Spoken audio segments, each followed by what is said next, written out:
सोलापूर शहरातील प्रतिष्ठित असलेल्या भीम प्रतिष्ठान सोलापूरतर्फे लोकराजा राजश्री छत्रपती शाहू महाराज यांच्या 152व्या जयंतीनिमित्त मोफत शालेय साहित्य वाटप कार्यक्रमाचं आयोजन करण्यात आलं होतं। शिवस्मारक सभागृह येथे सोमवारी झालेल्या या कार्यक्रमाप्रसंगी राजेंद्र शहा, रंगनाथ बंकापुरे, संतोष गायकवाड, अश्विनीताई चव्हाण यांची उपस्थिती होती। संस्थापक दलित मित्र बाबा बाबरे, अध्यक्ष रवींद्र हिंगमिरे, सचिव अकबर शेख, कार्याध्यक्ष सिद्धांत बाबरे यांच्या उपस्थितीमध्ये हा कार्यक्रम संपन्न झाला। प्रारंभी राजश्री छत्रपती शाहू महाराज यांच्या यानंतर या कार्यक्रमाचा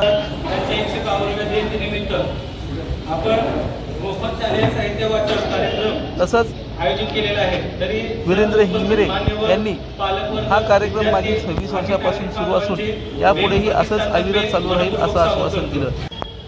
वह्या वगैरे सगळे साहित्य 25 वर्षापासून हे साहित्य आपण वाटप करत आहोत। पुढील उज्ज्वल भविष्यासाठी सर्व विद्यार्थ्यांना शुभेच्छा देतो। धन्यवाद। यावेळी बोलताना राजेंद्र शहा आणि रंगनाथ बंकापुरे यांनी उपस्थित विद्यार्थ्यांना मार्गदर्शन करताना विद्यार्थ्यांनी या मिळालेल्या शैक्षणिक साहित्यातून आपलं करिअर घडवावं, तसंच आपण आयुष्यामध्ये मोठं झाल्यानंतर यापुढे 3 विद्यार्थ्यांना मदत करावी असंही आवाहन केलं। हा समाजोपयोगी आणि लोकांमध्ये मुलांमध्ये जागरूकता निर्माण करण्यासाठी कार्यक्रम करावे आणि बाबांनी ती गोष्ट उचलून धरली। माझ्यासोबत माझे मित्र पदमराका, उदय वैद्य सगळ्यांनी यांना त्या मार्गाला ते आले आणि गेले 26 वर्ष बाबासाहेबांची जयंती असो किंवा शाहू महाराजांची असो वेळोवेळी आदर्श मातांच्याबद्दल कार्यक्रम दरवर्षी होतो। विद्यार्थ्यांना साहित्य वाटपातून कार्यक्रम होतो। तर मी बाबा बाबरे यांच्या बाबतीत तुम्हाला विनंती करतो, एकदा सगळ्यांनी टाळ्याच्या गजरात त्यांची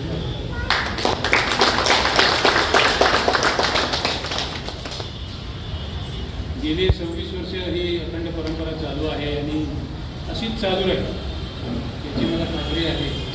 आणि या विद्यार्थ्यांना आज शालेय साहित्य दिलं जाणार आहे। त्यांनी एक लक्षात ठेवावं की आपल्या गरजेच्या वेळेला आपल्याला साहित्य मिळालेलं आहे।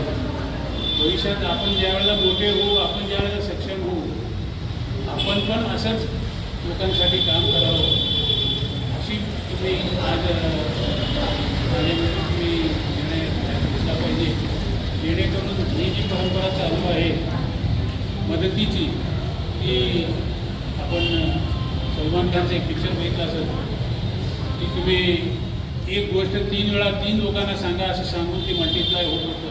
तुम्ही तुमच्या भविष्यामध्ये ज्या वेळेला सेट तयार होता असेच कार्यक्रम राबवावे, असेच विद्यार्थ्यांना मदत करावी एवढी आशा व्यक्त करतो। आणि पुन्हा परंतु काम तर अव्याहतपणे अखंडपणे चालू आहे। आणि आज हे जे काही एक भाव असतो की गरजूंना मदत पोचवणे, हे जे आहे हे स्थायी भाव झालेले जातात। कुठली गरज आहे त्याप्रमाणे ते साहित्य वाटप करणे। आता हे शालोपयोगी साहित्य आहे। आज खरोखर जे गरजू मुलं आहेत त्यांना त्याची किती गरज आहे हे साधारणपणे आपल्या लक्षात येतं। बऱ्याच वेळेला असं दिसतं की मदत थोडी द्यायची पण प्रसिद्धी मोठी करायची, पण इथं तसं नाही आहे। मदत जे द्यायचं ते भरघोस द्यायचं आणि प्रसिद्धीच्या मागाला आलायचं नाही, असं एक यांचं स्थायी आहे। आणि त्यासाठी म्हणून समाजामधून खूप मोठ्या प्रमाणात सरळ हाताने त्यांना मदत करणारे पण इथं भरपूर आहेत। दामचूर व्यक्ती त्यांच्या पाठीशी आहेत, पदम शेठ आहेत, राजू शेठ आहेत, असे अनेक जण यांच्यासोबत आहे, स्वतः ऐकलेले आहेत। आणि यांनी स्वतःचंही तन मन धन लावून ते काम करतात। यांचा कुठेही उपक्रम असो, शिवस्मारक म्हणून त्यावेळेला ते अपेक्षा व्यक्त करतात, त्यावेळेला आम्ही त्यांच्या हे या ठिकाणी मी सांगतो।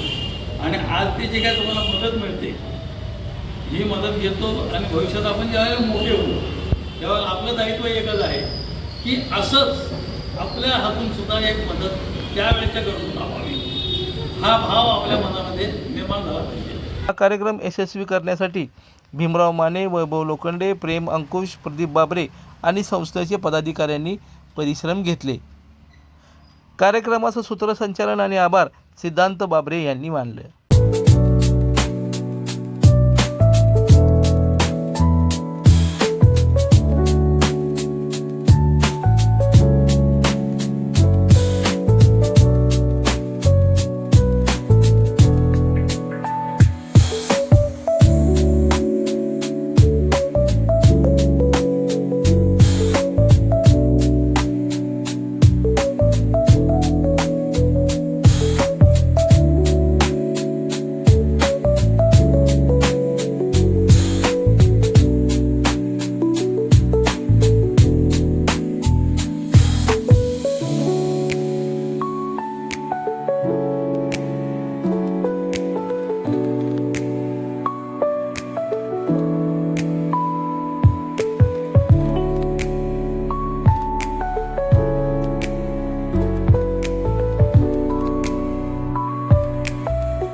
चॅनलला लाईक करा, कमेंट करा आणि हो सबस्क्राईब करायला विसरू नका.